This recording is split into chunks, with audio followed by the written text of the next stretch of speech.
भारत पाक के बीच चल रहे तनाव को लेकर पूरा देश इस वक्त एकजुट हो गया है। हर कोई हमारे देश के आर्म्ड सेना की जमकर तारीफ कर रहा है। वही बॉलीवुड सेलेब्स भी बढ़ चढ़कर इस पर बोल रहे हैं।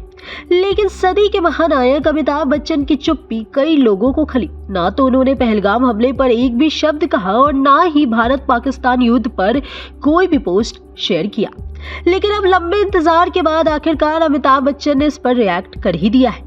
उन्होंने पहलगाम हमले को लेकर एक ट्वीट शेयर किया है और लिखा है कि छुट्टियां मनाते हुए उस राक्षस ने निर्दोष पति पत्नी को बाहर खींचकर पति को नग्न करके उसके धर्म की पूर्ति करने के बाद उसे जब गोली मारने लगा तो उसकी पत्नी ने घुटने पर गिरकर रो रो कर अनुरोध करने के बाद भी कि उसके पति को ना मारो, उसके पति को उस बुजदिल राक्षस ने बड़ी बेरहमी से गोली मार दी। जब पत्नी ने कहा कि मुझे भी मार दो तो राक्षस ने कहा नहीं, तू जाकर डैश डैश डैश को बता। हालांकि बिग बी ने इस पोस्ट पर एक चीज जो गौर करने वाली बात है वो ये है कि उन्होंने कहीं भी पीएम मोदी का जिक्र नहीं किया। उनके नाम के आगे सिर्फ उन्होंने डैश डैश डैश छोड़ दिया। वही अमिताभ ने पोस्ट में आगे अपने पिता हरिवंश राय बच्चन की पंक्तियों का भी जिक्र किया है।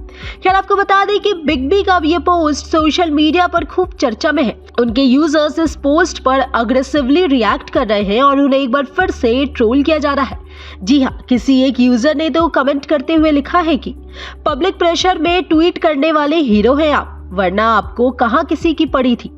वही किसी अन्य यूजर ने कहा है कि मैं आपकी बहुत इज्जत करता था लेकिन अब नहीं, आप बहुत बड़े फेलियर हैं सच में।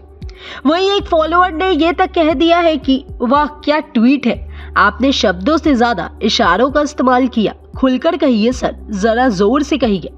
वहीं एक ने तो ये भी लिखा है कि आपने मोदी जी का नाम आखिर क्यों नहीं लिया। खैर आपको बता दें कि बिग बी ने तो बहुत देर से इस पर रिएक्ट किया है, लेकिन बॉलीवुड के ऐसे कई सितारों हैं जिन्होंने इंडिया पाक वॉर पर अपना रिएक्शन दिया है।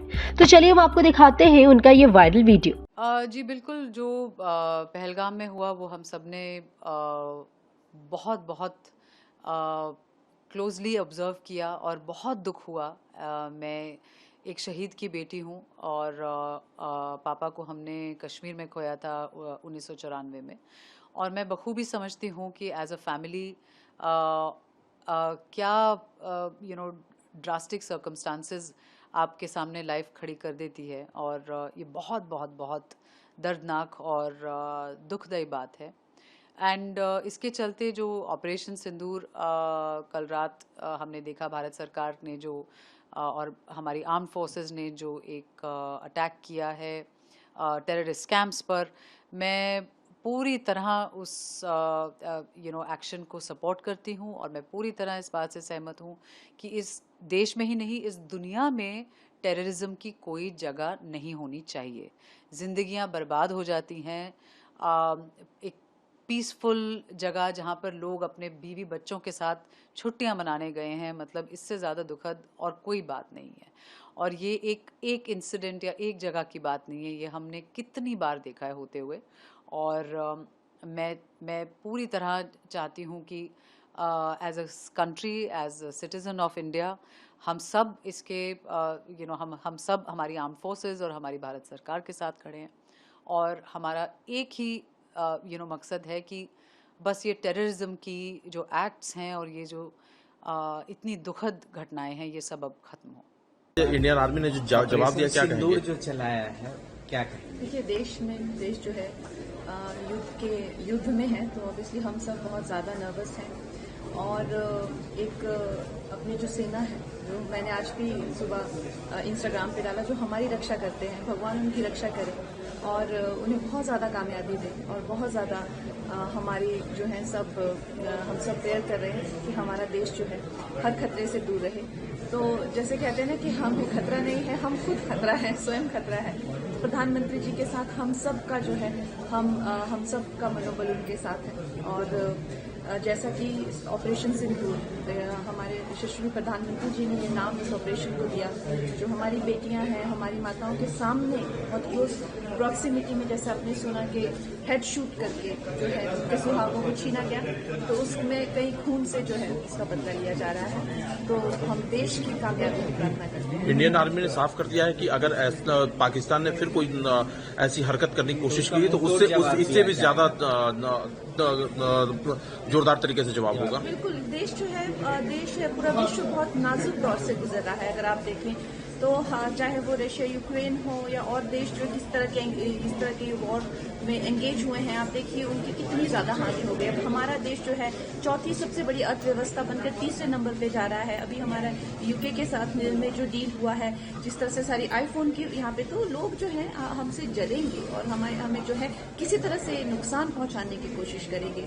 लेकिन यही फायदा होता है जब आपके पास एक full time working prime minister होते हैं। अगर आपके पास पार्ट टाइम वाले होते हैं तो आपने पहले देखा है कैसे रोना धोना करके जो है वो अमेरिका जाते थे, लेकिन ये फुल टाइम प्राइम मिनिस्टर हैं और इन्होंने जो है जो कहते हैं कि हाथों में इनके तलवार है और साथ में कमल का फूल भी है, तभी तो हम इन्हें अवतार। अब सबको मेरा नमस्कार। ये जो हादसा है ना, इसको बयान करना भी बहुत मुश्किल है। सोच भी नहीं सकता था आदमी कि अब इस वक्त जब चीजें ठीक हो रही है और जिन लोगों का दम वो भरते थे उन्हीं लोगों की खुशियां छीन ली। और टूरिस्ट जो होता है ना, हम जब जाते हैं हर जगह स्टेटों में जाते हैं, टूरिस्ट को लोग भगवान मानते हैं, उसकी इज्जत होती है। लेकिन यहां इस तरह ये सलूक, आदमी बहुत तकलीफ पहुंची हमको। ये बात सही है कि मैं कुछ दिन बाद 28 को मैं कटरा में था, मैं 3-4 दिन वहां रहा। वहां मैं कुछ लोगों से इसलिए मिला कि मैं एक मैसेज देना चाहता था कि वैष्णो देवी के यहाँ सब ठीक ठाक है। लेकिन वो जो वहां पहलगाम में जो हुआ है, बहुत तकलीफ हुई उससे। उसके बाद जो रिएक्शन हुआ है, कभी कभी इस तरह के हादसे जब होते हैं तो वो आपको सोचने पे मजबूर कर देते हैं, एक होने पे मजबूर कर देते हैं। क्या कहना चाहेंगे ऑपरेशन सिंदूर के बारे में जो इंडियन गवर्नमेंट ने किया है? मैं सराहना करना चाहता हूं पीएम मोदी साहब का, क्योंकि ये जो हादसा है ये किसी एक के, दो का, 10-50 के बस का नहीं था, ये सरकार के ही बस का है। लेकिन सरकार ने जिस तरह मिलके जो सोचा है वो हम भी नहीं सोच पा रहे थे। हाँ, बहुत से लोगों के दिमाग में आ रहा था क्यों नहीं हो रहा, उनका तो ये था कि फटाफट जवाब मिल जाए। लेकिन सरकारें उस तरह बिहेव नहीं करती हैं, सरकारें उस तरह नहीं चलती, उनका एक अपना तरीका होता है। लेकिन जब सब कुछ हुआ तो हमें पता चला कि किस तरह सारी दुनिया को मोदी सरकार ने साथ में लिया, सबको इन्फॉर्म किया, सबको बताया कि हमारे साथ क्या हुआ है और इसके माने क्या है। उसके बाद जो किया है सरकार ने, मुझे लगता है उसमें पूरा देश जो है सरकार के साथ में है। ऐसा स्टेप जो उठाया उसमें हम सब परेशान। हर चीज की एक हद होती है यार, कहां तक जाओगे आप? हम जरा सा खुश हुए, हम देखो हैरान, मैं एक छोटा सा स्पोर्ट्समैन भी हूं और मेरी सोच वैसी है। वहां के स्पोर्ट्समैन ये महसूस करते हैं कि स्पोर्ट्स से एक दूसरों को नजदीक ला सकती है, लेकिन आप क्यों नहीं बोल रहे? वो कौन सी चीज है जो उनको मजबूर कर रही है यहां आके तबाही मचाने का, और फिर उम्मीद रखें कि यहां के स्पोर्ट्समैन उनके साथ हो जाए, यहां का फिल्म स्टार उनके साथ में हो जाए? कैसे हो जाए? नहीं चलेगा यार। हम अपने देश में बहुत सारी गलतियां निकाल के लोग सरकार को बताने की हिम्मत रखते हैं, और अब जब बाहर का कोई हमारे साथ करेगा, अब देश चुप नहीं रहेगा भाई। जो वहाँ के जो एक्टर्स हैं, यानी पाकिस्तानी एक्टर्स को इंडिया में बैन कर दिया गया है। इवन बहुत सारे पाकिस्तानी कंटेंट क्रिएटर्स के यूट्यूब चैनल्स को भी इंडिया में बैन कर दिया गया है। काफ़ी सारे क्रिकेटर्स के जो चैनल थे जिसमें इंडिया की काफ़ी ज़्यादा व्यूअरशिप होती थी, उसे भी बैन कर दिया गया है। तो एज एन एक्टर मैं जानना चाहूँगा, एज ए सिटीजन कैसे देखते हैं सर आप इसे? उन्होंने कोई मकसद बताया था जब बच्चों को, उनकी माओं को, नई भाई लड़की के हस्बैंड को मारा? क्या क्या बोल के मारा? बताया था हमको, समझाया था हमको कि हमारी ये पीड़ा है, इसके लिए हम कर रहे हैं। आज देश जो भी करेगा, सरकार जो भी कहेगी, हम हिंदुस्तानियों को एक सवाल नहीं करना है सरकार से। जवाब ऐसे नहीं बनते, ये जवाब बनना बहुत जरूरी था अरे यार वो टीवी पे उस बच्ची जो शादी जिसकी हुई थी उसका इशारा करना मार डाला उसको। साला ऐसे निकल पड़ो बस। सर मैं तो देश के साथ में हूँ, हम सब देश के साथ, जितनी भी हम लोग आज बातें करते हैं दोस्तों के बीच में इसका जिक्र होता है, तो एक बात तय है, जो सरकार कहेगी हम उसके साथ में। सबसे पहले सबको जय हिंद, भारत माता की जय, हिंदुस्तान जिंदाबाद। आई थिंक जो भी हो रहा है वो आई थिंक ऊपर वाला लिखता है और चीज़ें होती हैं। तो पाकिस्तान की बुद्धि भ्रष्ट हो गई थी जो उनने लोगों को भेजा कश्मीर में, क्योंकि कश्मीर बहुत तरक्की कर रहा था। आपको मैं बताना चाहता हूँ कि मैं कश्मीर कॉलेज टाइम में गया था और मैंने कसम खाई थी इस धरती में वापस कभी नहीं जाऊँगा, बिकॉज वहाँ के लोग, उनकी थिंकिंग ठीक नहीं लगी थी मुझे। लेकिन अब slowly I think government change होने के बाद, काफ़ी सारी चीज़ें चेंज होने के बाद काफ़ी लोग बदल चुके थे and things were improving drastically. इतने टूरिस्ट कश्मीर जाने लगे थे, मैं भी कभी सोचा था कि क्या पता एक बार फिर कश्मीर जाना पड़ेगा, क्योंकि लोग शायद उन्हें अक्ल आ गई है, शायद सुधर गए हैं, पर ऐसा नहीं हुआ। एंड उससे पहले ये हादसा हो गया। ये हादसा पाकिस्तान ने करके बहुत बड़ी गलती की है, क्योंकि पहले बार कश्मीरी भी हिंदुस्तान की तरफ आए हैं, सब पूरा का पूरा इंडिया एक हो गया, हिंदू मुस्लिम सिख ईसाई। एंड ये पाकिस्तान को बहुत ही बड़ी गलती की जो सज़ा भुगतनी पड़ रही है, operation Sindoor, that is just fantastic.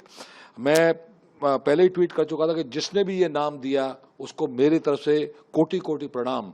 Operation सिंदूर हमारे दिल को छूता है। लोग बोल रहे हैं मोदी जी ने दिया, तो वो मोदी जी तो खैर इंसान नहीं भगवान टाइप है, इतने ब्रेनी हैं कि आई थिंक डेफिनेटली उनने दिया होगा। जो हमारी दो बेटियां आई हमारे देश की, वो दिखाती हैं, दर्शाती हैं कि हम कितने स्ट्रांग देश हैं, हमारे हिंदू मुस्लिम सिख ईसाई सब एक हैं। And that is our India. हमारे जो मुसलमान भाई हैं इंडिया के अंदर, वो बहुत ही अलग टाइप के हैं, वो बिल्कुल अमन प्रिय हैं। लेकिन ये जो बाहर से आ रहे हैं, बांग्लादेश से आ रहे हैं, पाकिस्तान से आ रहे हैं और यहाँ रह रहे हैं, वो अमन और शांति को खराब करते हैं, भंग करते हैं। इन सबको निकाल के बाहर फेंका जाए। And I am with the government is fantastic. जिस तरीके से उन्होंने रिस्पॉन्ड किया है, जो हमारे बाकी सब जो आर्मी के लोग, नेवी के लोग, एयरफोर्स के लोग, उन्हें जितने भी सल्यूट किए जाएं वो कम है। We are so proud of you all, we are so proud of our ministers, our government, that कोई भी इसके सामने आई थिंक एक भी वर्ड बुरा नहीं बोल सकता। एंड ये सबक सिखाना बहुत जरूरी था, because the whole world is watching. हमने पाकिस्तान को अटैक नहीं किया है, हमने टेररिस्ट को अटैक किया। We try to kill terrorism. India doesn't attack, India has never attacked anybody in its life.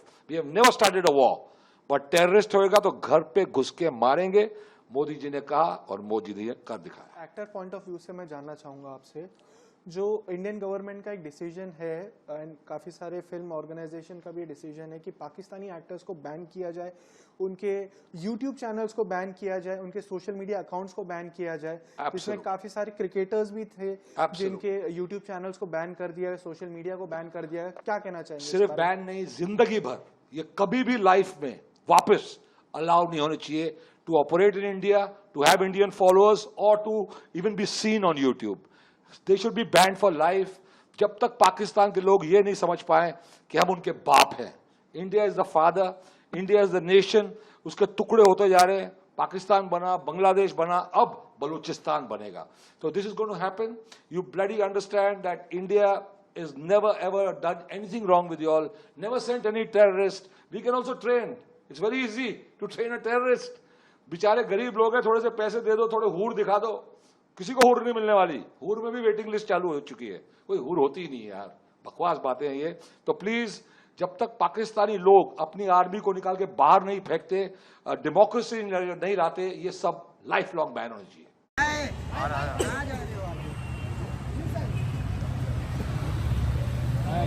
Sir अंदर आ जाओ ना, अन्ना अंदर आ जाओ ना। सर थोड़ा पीछे, सर थोड़ा पीछे, थोड़ा पीछे। Sir wait, sir wait. अरे यार, हाँ नहीं बहुत भाई। सर सुनील सर एक सोलो वेट अन्ना। सर ऑपरेशन सिंदूर के बारे में क्या कहना चाहोगे?